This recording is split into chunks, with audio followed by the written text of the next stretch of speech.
Hi, my name is Reeva Belgrade. I'm in Professor Jeffrey Bender's Theater Appreciation Section 1 class, and I'm going to be talking about Hadestown today. First off, when seeing the directing, you could really tell that you're in a safe environment. You could tell the cast loved their jobs and really embodied the roles they did. You could feel the energy play off one another and their dynamics. I really loved the inclusion of the ensemble along with the main cast and the band on stage. I thought having each of their solos was pretty amazing to see, and you don't always see that in a Broadway show. And it just really brought to life everything.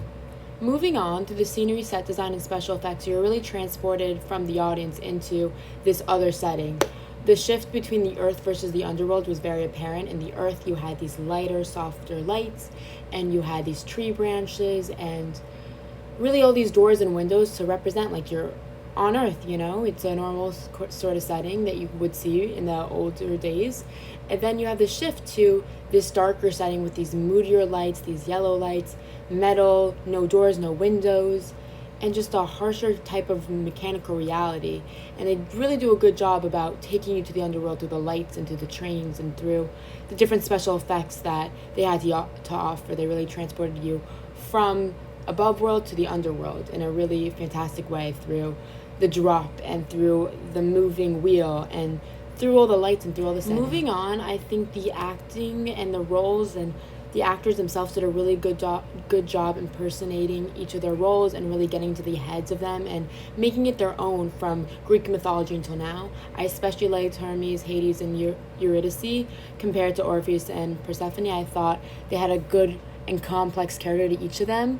Hermes with his shift between being the narrator and messenger and then being this fatherly character to Orpheus, and Hades between being this harsh guy who has his rulings and also wants to love Persephone and have his love be with him all the time.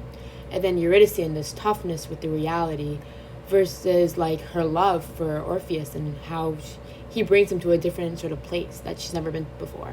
I thought Orpheus and Persephone were a little bit lacking in character and depth.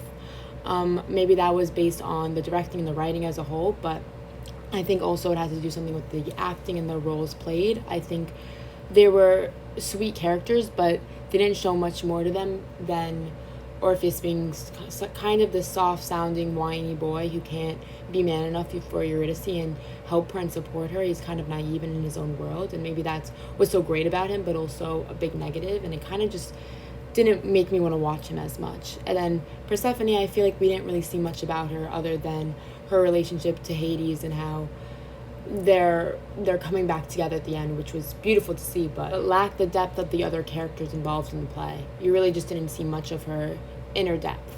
In addition, I think the relevance of the themes, some of them were very relevant and some not as much. I think the reliving of the tragedies and the choices and consequences made a lot of sense when acted into the play.